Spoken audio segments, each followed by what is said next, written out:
Түз эфирде күндеме маалыматтык программасынын толукталган кечки чыгарылышы менен тааныштырып, студияда Кундуз Кенжебаева, саламатсыздарбы. Алгач бүгүнкү чыгарылыштан кыскача анонс.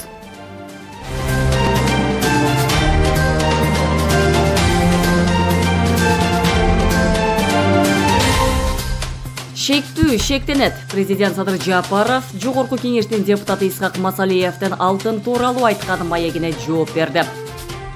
Кыргызстандагы бардык стадиондор эл аралык стандартка жараша кайрадан жаңыланат. Президенттин тапшырмасына ылайык курулуш иштерин атайын кызматтан төрагасы Камчыбек Ташиев көзөмөлгө алды.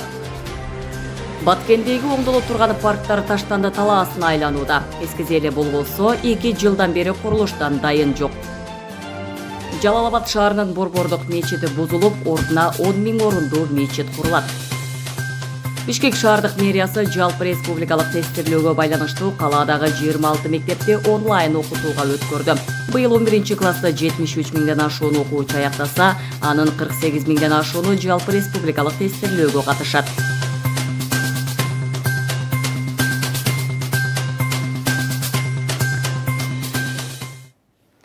Президент Садыр Жапаров Бириккен Улуттар уюмунун башкы катчысынын орун басары, Бириккен Улуттар уюмунун терроризмге каршы башкармалыгынын башчысы Владимир Воронковду кабыл алды.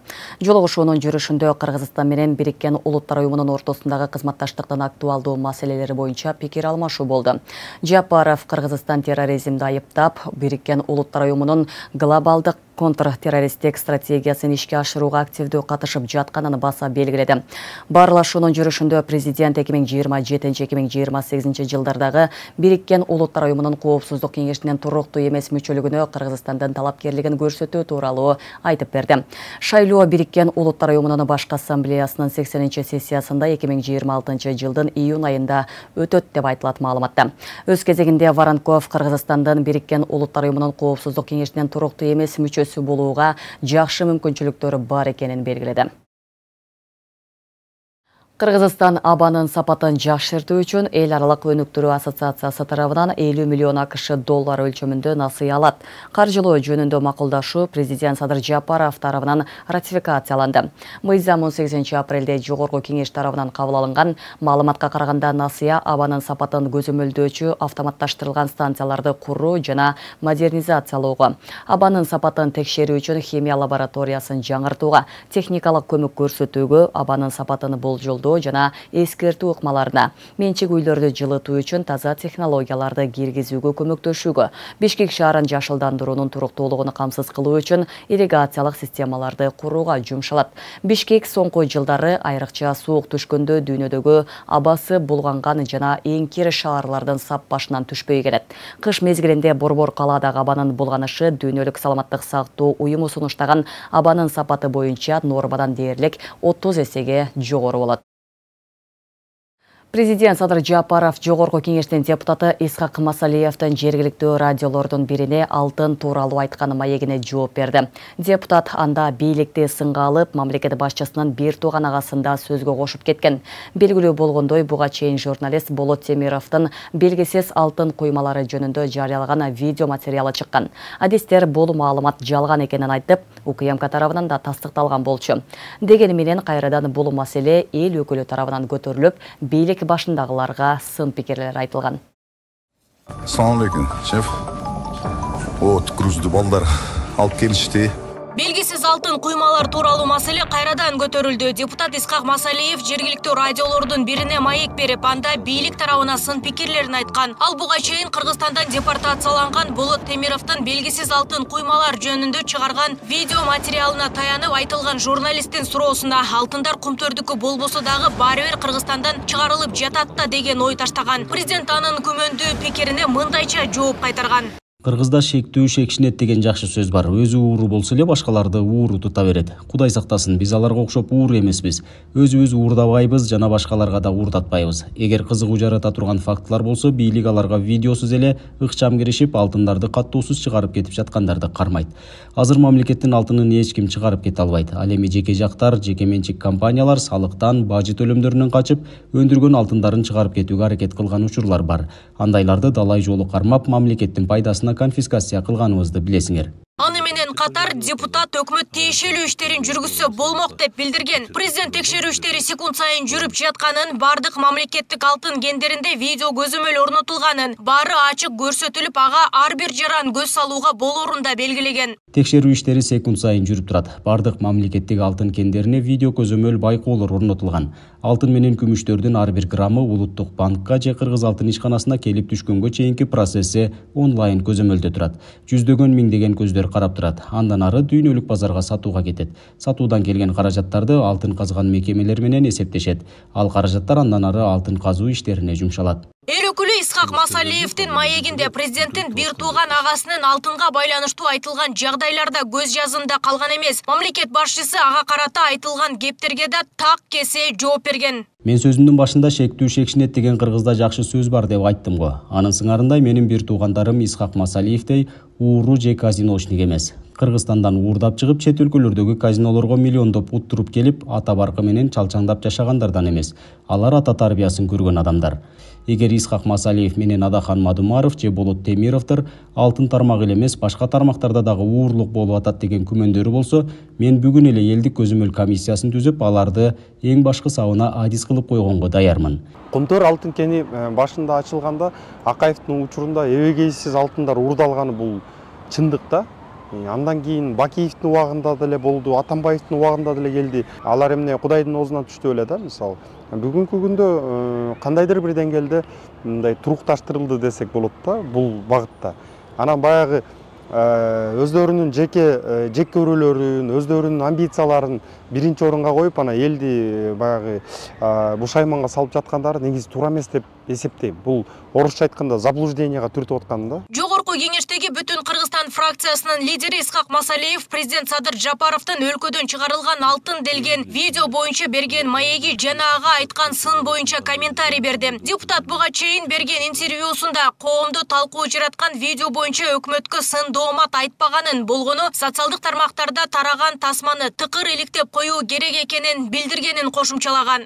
Президент эмнеге ачууланды билбейм. Мен берген маегимде Марал радиосунан кайра карап чыктым. Анда Эдил Байсаловдор дароо чычалабай видеону текшерип туруп жооп берсе болмок деп айткам. Мунун эмнеси жаман? Анан мени ууру деп 15-20 жыл мурдагы казино маселесин көтөрдү. Мага ууру деген сөз катуу тийди. Видеодогу алтын мүмкүн башка бир компанияныкы же тасма жөн эле тартылган болушу мүмкүн. Муну Камчыбек Кыдыршаевичке тапшырма берип аныктап койсо болот да. Кыргызстанда алтынга байланыштуу маселе актуалдуулугун жоготпой резонанстуу жагдайлар жаралып келет. Ал эми депутат Исхак Масалиевдин бул айткандары коомчулукка саясий карама-каршылыкты күчөтүү максатында айтылышы ыктымал деп белгиленүүдө. Мындан улам алтын кендериндеги ишмердүүлүктү тийиштүү тараптар коомчулукка ачык түшүндүрүп турганы да ашыкча болбой тургандыгын серепчилер белгилешет. Бирок ошону менен катары эле бийлик ошол алтын канча чыгып атат, ошонун статистикасын элге көргөзүп турса туура болмок деп эсептейм да. Ушундай нерселерге мындай элдер ишенбейт эле да. Черчилль айткандай, жалган дүйнөнү кыдырып чыкканча чындык шымын кийгиче жалган дүйнөнү кыдырып айланып чыгат деген чындык да. Ошон үчүн баягы маалымат азыркы учурда маалыматтык технологиялардын өнүгүшү менен анан элди заблужденияга адаштыруу койсо оңой эле да. Белгилесе өлкө боюнча 132 алтын кен иштейт. Анын ичинен 17 эле алтын кенинде мамлекеттин үлүшү бар. Алардын баары онлайн көзөмөлдө туруп 1 граммдагы алтын уурдаганга мүмкүнчүлүк жок экенин президент маегинде белгиледи. Ал эми уурдоого аракет кылгандар УКМК ИИМ чек-ара бажы кызматтары тарабынан көзөмөлгө алынып жатканын айткан. Нурзада Сыдыкова, Ариет Абдылдаев, регион Бишкек. Социалдык тармактарда белгилүү уюмдарга, тактап айтканда Кыргызнефтегазга акча салууга чакырган жасалма видео жарнамалар тарап жатат. Бул тууралуу президенттин басма сөз катчысы Аскат Алагөзов соц тармактагы баракчасы аркылуу билдирди. Анын айтымында шылуундар өлкөнүн биринчи адамдарынын сөздөрүн окшотуп, жасалма интеллекттин жардамы менен эриндерин жана үнүн синхрондоштуруп, элди ишендире тургандай видеолорду жасашууда. Жасалма чат-боттордо түзүлүп, белгилүү маалымат агенттиктеринин жаңылыктарынын жасалма скриншотторуна шилтемелер кетүүдө. Бир караганда бул видеолор чын сыяктуу көрүнөт, бирок биз бул жасалма экенин баса белгилейбиз. Өлкө жетекчилигинин атын жамынып, үн жана видеолорду бурмалаган шылуундардын айламалдарына алданбаңыздар деген ал жарандарды сак болуп, маалыматты расмий булактардан текшерүүгө чакырды. Президент Садыр Жапаровдун тапшырмасына ылайык өлкө боюнча бардык стадиондор жаңыланат. Анын катарында Кара Суу шаарындагы Борбордук стадион дагы толугу менен оңдолот. Жеринен УКМК төрагасы Камчыбек Ташиев таанышып чыкты. Кара Суудагы Манас Борбордук стадиону 1960 жылдары курулуп, бүгүнкү күнгө чейин капиталдык оңдоп түзөөдөн өткөн эмес. Мындан улам атайын кызматтан төрагасы аны эл аралык талаптарга жооп бере тургандай кылып жаңылоо тапшырмасын коюп, иштин жүрүшүн жана каржылык маселелерин жергиликтүү бийлик менен биргеликте өз көзөмөлүнө алып чечээрин белгиледи. Сиденлерди алмаштырыш керек, коюш керек, буларды карагыла, аварийнысын карагыла, үстүн жабыш керек. Карама ачык. Үстүн жабыш керек, жаллап атаган. Кара Суудагы Борбордук стадион толугу менен жаңыланат. Бул тууралуу Кыргыз футбол биримдигинин президенти Камчыбек Ташиев Манас стадионунун азыркы абалы менен таанышып жатканда билдирди. Стадионду эл аралык талаптарга жооп бере тургандай кылып жаңылоо тапшырмасын коюп, иштин жүрүшүн жана каржылык маселесин жергиликтүү бийлик менен биргеликте өз көзөмөлүнө алып чечээрин белгиледи. Сметасын бар түзүп даярдап койгонбуз. Анан ушул бүгүнкү күндө ушул Кара Суу Кыргызстанда эң чоң район болгондуктан бирок стадион ойлой турган акыбал. Канча акчаңыз бар? Бизде азыр бөлүнгөн акча негизи мэрияда быйылкы жылы мэриянын бюджетин 1 миллиардка чыгарабыз деп атабыз. Бирок азыр бүгүнкү стадионго бөлүнгөн акча жок. Канча стадион канча турат экен? 54 миллион деп азыр. 54 миллион. Азыр эч нерсе райондон дагы шаардын бир сом бөлүнгөн. Кара Суудагы Манас Борбордук стадиону 1960 жылдары курулуп, бүгүнкү күнгө чейин капиталдык оңдоп түзөөдөн өткөн эмес. Мындан улам 3800 орунга ылайыкталган спорттук жайдын эскилиги жетип талкаланып калган. Ушул сыяктуу өлкөдөгү бардык стадиондорду жаңылоо жана куруу иштери мамлекет башчысы Садыр Жапаровдун тапшырмасынын негизинде аткарылат. Кара Суу районунун республикалык деңгээлдеги республикага биринчи высший лигада выступать ете турган команда даярдаш. Мына биз ушул даярдап берели стадион. Анан кийин жакшыраак тренерлерди таап, оюнчуларды таап, келип ушулорду караш керек, басына жетиш керек. Балдарыбыз биринин артынан бири өсө берет. Мынтип отурсак карасаңыз, бул стадион ушул стадионду карап отурсак отура беребиз. Муну басына жетишибиз керек, футболчуларды чыгарышыбыз керек, спортсмендерди чыгарышыбыз керек. Ак көңүл, мамлекетке кызмат кылган, мамлекетке берилген балдарыбыз тарбиялашыбыз керек. Атайын кызматтын төрагасы мындан башка маселелерге дагы токтолду. Алсак, Кара Суудагы жергиликтүү активдер менен мекеме ишканалардын жетекчилерине сүйлөп жатып, жемкорлукка жол бербөө, өз милдеттерин так аткаруу зарылдыгын эскертип өттү. Жоопко тартабыз деген себеби муну менен мен силерди коркутайын деген оюм жок. Бул деген мыйзамдын аткарылышы. Мыйзам негизинде, мыйзамды бузган адамдар болсо, эч нерсесине карабай, биз мыйзамдын аткарылышын талап кылабыз. Жана буюрса мыйзамды аткартабыз. Бирок ар кимибиз иштеп турган маалда, иштеген жерибизде тартипти орнотуп, мамлекеттик мыйзамдарды орнотуп, мамлекеттик мыйзамдар иштей турган кылып коюп кетишибиз керек. Мына бирибиз иштеп кеткенден кийин мен тууганым сактап калат, ага менин же чоңдо иштеген адам сактап калат дебегиле. Иштен кеткенден кийин силерди мыйзам коргой турган болуш керек. Иштен кеткенден кийин силерди жөнүнөн эч ким жумушка то есть жоопкерчиликке тарта албай турган болуш керек. Себеби иштеген маалда мыйзам чегинде иштеш. Аны менен катар өлкөдөгү тазалоо иши токтой электигин билдирди. Алсак, Раим Матраимовдун жакындары кызматтан алынып, өзүнө ири өлчөмдө айып пул салынган. Буга анын Крим дүйнө менен мамилесин улантканы, ишкерлерге кысым көрсөтүп, бажыдагы мафиясын токтотпогондугу себеп болгонун кошумчалады. Агасы мына иштен кетти. Матраев менен байланыштуу таможняда иштеген, чогуу жүргөн, чогуу бизнес кылгандардын бардыгын парламентте тазалады. Мамлекеттик органдардан баарынан тазалап атабыз, бирок дагы деле бар. Бул жерде аким катуу иштеш керек, губернатор катуу иштеш керек. Силер бизге предложение беришиңер керек. Муну бул адам связанный. Эч ким сактап кала албайт. Муна азыр бүгүнкү күндө Раим Матраимдин мойнуна 200 миллион доллар илинген. 200 миллион доллар. А муну ол силердин стадионуңарга болгону $1 миллион кетет. Кетсин. 2 миллион доллар кетсин. Мына көрдүңөрбү масштабы какие? Биз ушул коррупцияны разводить этип, коррупцияны чогултуп, коррупцияга берип, бир топторду колдогонубуз үчүн мына стадиондор ушундай акыбалда. Жолдорубуз моундай акыбалда. Мектептерибиз тигиндей акыбалда. Так? Күчүбүз моундай күчсүзбүз. Ошол үчүн болуп атат мунун баардыгы. Эгер ошолор уурдабай, бардыгы мамлекетке иштеп турганда, стадионубуз давно мындай болбой, жаркырап, жайнап, толуп, тимени укмусону болуп турмак. Иш сапарынын алкагында УКМК төрагасы Камчыбек Ташиев Өзгөн шаарын айланып өтүүчү унаа жолунун курулуш иштеринин жүрүшүн тиги учактан көрүп чыкты. Тийиштүү тараптардан маалыматтарды алып, тапшырмалар берилди. Айланма жолдун узундугу 14 чакырымды түзөт. Жана 2 көпүрө 10 мал жандык өтүүчү өтмөктөр камтылат. Курулуш иштери ушул жылдын аягында бүткөрүлүп, пайдаланууга берилет. Акылай Карабаева, Замирбек Тойчубаев, Регион. Бишкекте сойкукана уюштуруу фактысы аныкталды. Бул тууралуу Улуттук коопсуздук мамлекеттик комитетинен билдиришти. УКМК тарабынан ички иштер органдары менен биргеликте сойкулукка тартуу жана көмөктөшүү, интимдик жайларды уюштурууга бөгөт коюу боюнча жүргүзүлүп жаткан иш-чаралардын алкагында жеке адамдар тарабынан Вебишком интернет сайты аркылуу интимдик кызмат көрсөтүүчү сойкукана аныкталды. 2024 жылдын 16 майында жүргүзүлгөн ыкчам издөө иш-чараларынын жүрүшүндө сойкукана уюштурган жаран кылмыш жаза кодексинин 160 беренесине ылайык шектөө катары кармалып, Бишкек шаардык ички иштер башкармалыгынын убактылуу кармоочу жайына киргизилди. Белгилеп кетсек, шектөө сойкукана уюштуруу боюнча кылмыш ишинен мурда жеткиликтүү болгон материалдарында негизги айыпталуучулардын бири болуп тергөөдөн жашырынып жүргөн. Ошол эле учурда ал сотто көрсөтмөлөрдү бурмалоо менен кылмыштагы шеригин актоо үчүн башка күбөлөрдү да жашырган. Ошондой эле тергөөнүн жүрүшүндө жарандарды эркинен тышкары күч колдонуп кармап, ур токмок алып, денесине залал келтирем деп коркуткандыгы тууралууда маалыматтар алынган. Жалал-Абад шаарынын Борбордук мечити жаңыланат, ордуна 10 000 орундуу мечит курулат. Мындай маалыматты бүгүн жума намазында министрлер кабинетинин төрагасынын орун басары УКМК төрагасы Камчыбек Ташиев билдирди. Имарат 2 кабаттуу болуп, толук шарттар менен 2 жылда пайдаланууга берилет. Курулуш Эл Телеги коомдук фонду тарабынан каржыланат. Борбордук мечиттин учурдагы имараты 3 000 адамга гана ылайыкташкан.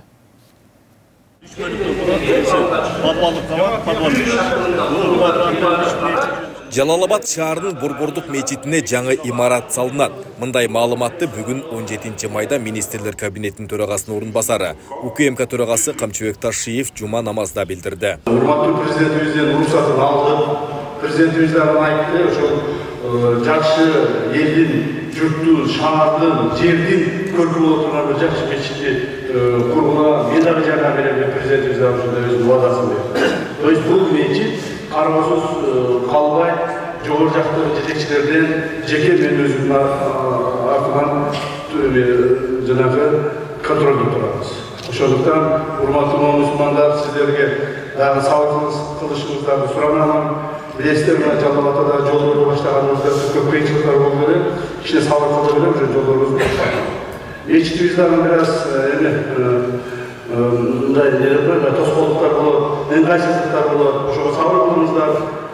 Анча-мынча мечиттерге, башка мечиттерге барып окуп калабыз, ошого сабыр кылыңыздар. Мечит заман талабына жараша 2 кабаттуу болуп, бардык шарты менен курулат. Бүгүн Борбордук мечитте акыркы жума намазы окулуп, курулуш иштери башталуу алдында турат. Курулуш Эл Телеги коомдук фонду тарабынан каржыланат. Кудайым буйруса, Жалал-Абад областынын тарыхында заманбап архитектуралык кооздугу менен заманбап мечиттин курулуш кадамдары ташталып отурат. Тагыраак айтканда,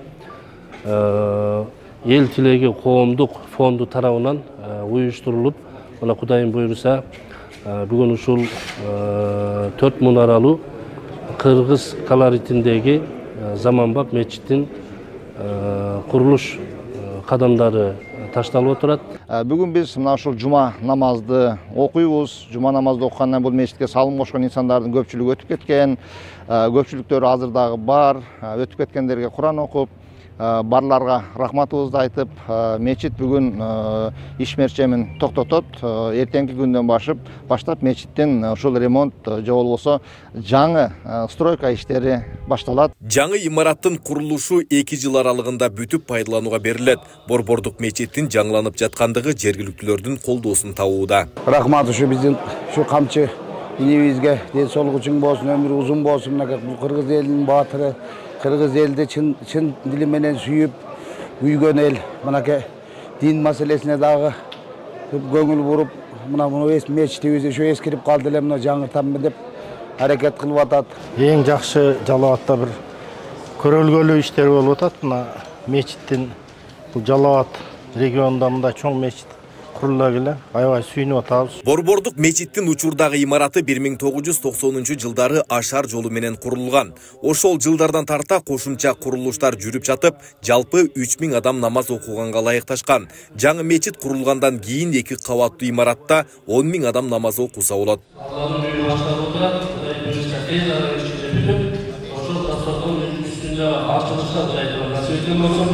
Ушул баштаган инсандарга кайтарган күч кубат берсин, аны ишти кылган инсандарга да кайтарган иштерине ийгилик беребиз. Айбек Исабеков, Аскар Маматисаков, регион. Кеминде күйдөргүгө шектелип, ооруканага жаткырылган жарандан илдет аныкталган эмес. Өлкөдө күйдөргү жарасы боюнча эпизоотиялык абал туруктуу. Бул тууралуу суу ресурстары, айыл чарба жана кайра иштетүүнү жайы министрлигинин ветеринардык кызматы билдирди. Маалыматка ылайык ооруканага жаткырылган бейтаптын лабораториялык анализинин алдын ала жыйынтыгы чыгып, анда күйдөргү илдети аныкталбагандыгы көрсөтүлгөн.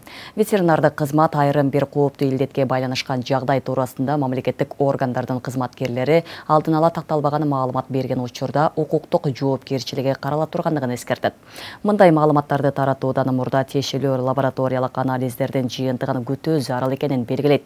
Эске салсак, күн мурун 16 майда республикалык карантиндик жана өзгөчө коркунучтуу инфекциялар борбору кеминде 1 адам күйдөргү оорусуна шектелип, ооруканага түшкөнүн маалымдаган.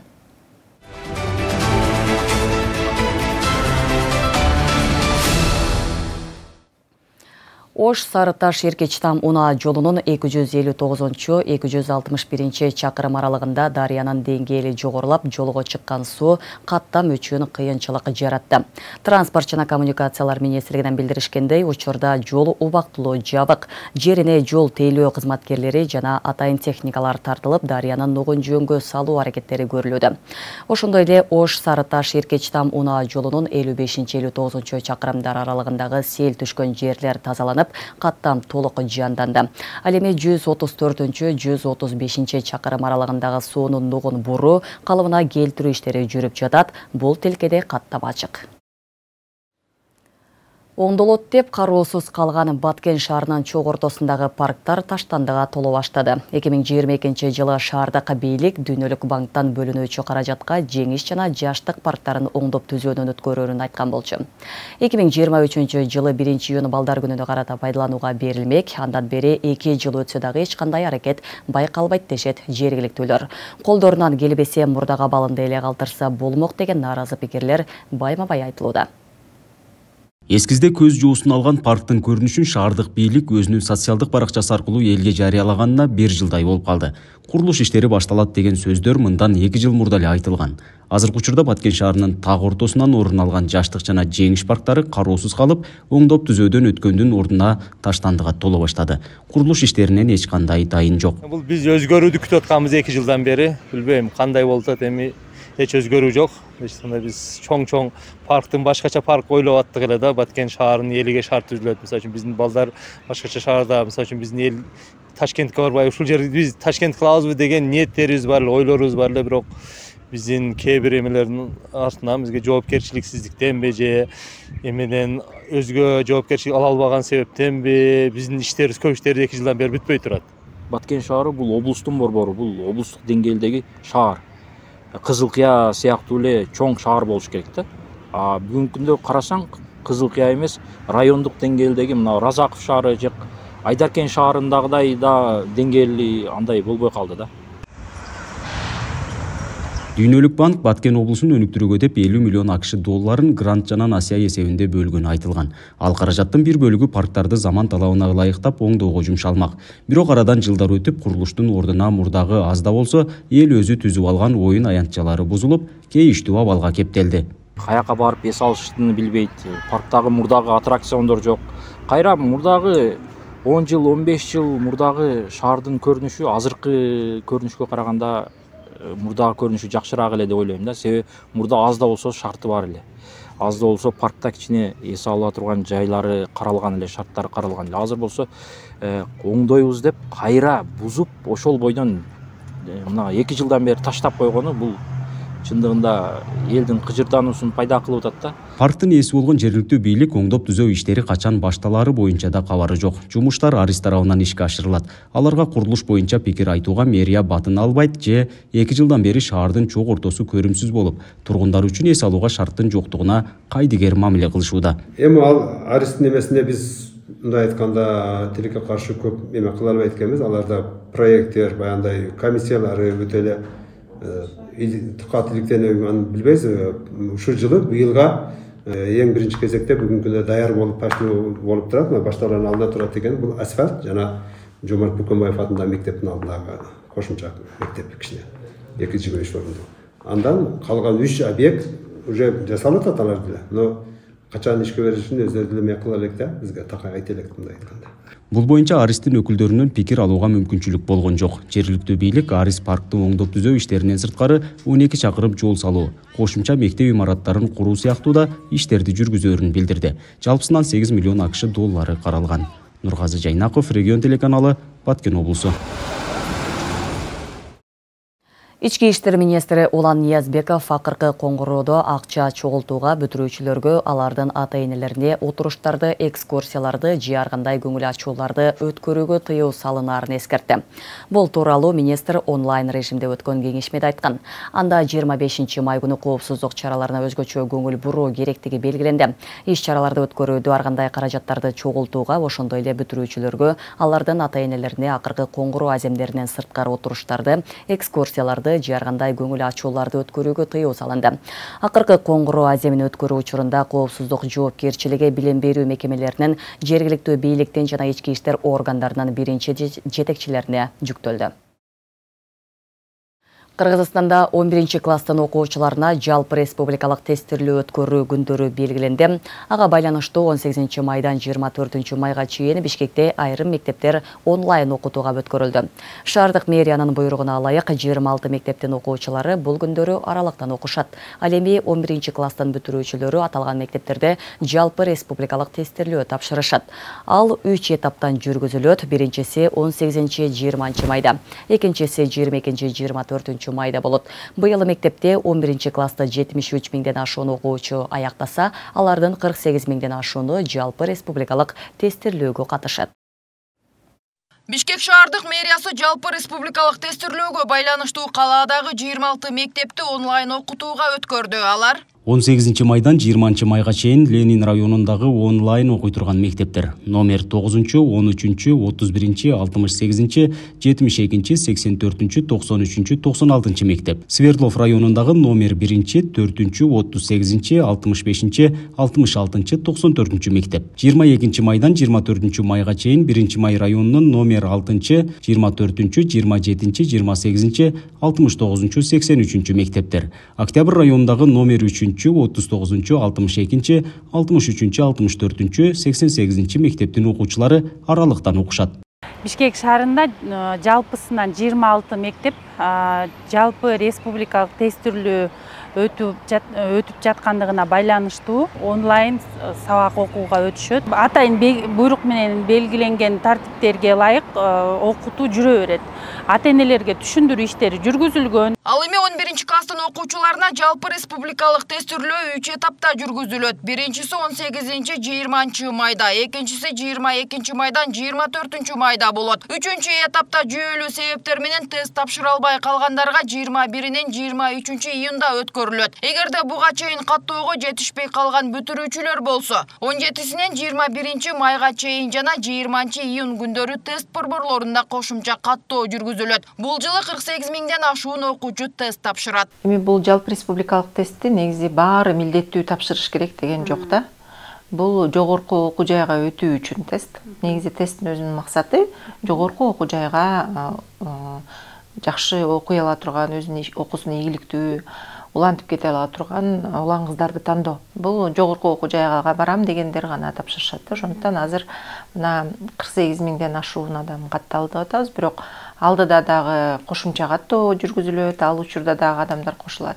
Андан тышкары кечки тест болот. Былтыр тестке катталгандан тышкары ушул баардык тестти тапшыргандардын саны 51 миңден ашуун болгон да. Быйыл деле ошондой бир жамасында адамдарды күтүп жатабыз. Жалпы республикалык тестирлөө 2000-жылдардын башында окуу жайларга парасыз кирүүнү камсыздоо максатында уюштурулган. Жогорку окуу жайларга тапшыруу үчүн босого балл жыл сайын ЖРТнын жыйынтыгы белгилүү болгондон кийин бекитилет. Өткөн жылы негизги тест үчүн 110 балл, предметтик тесттер үчүн 60 балл, педагогикалык багыттарга окууга тапшыруу үчүн 115 балл деп бекитилген. Ал эми жалпы республикалык тестирлөө мектеп бүтүрүүчүлөрүнө жогорку окуу жайларга өтүүгө мүмкүнчүлүк берген сынак болуп саналат. Мурдагы жылы 110 балл болчу.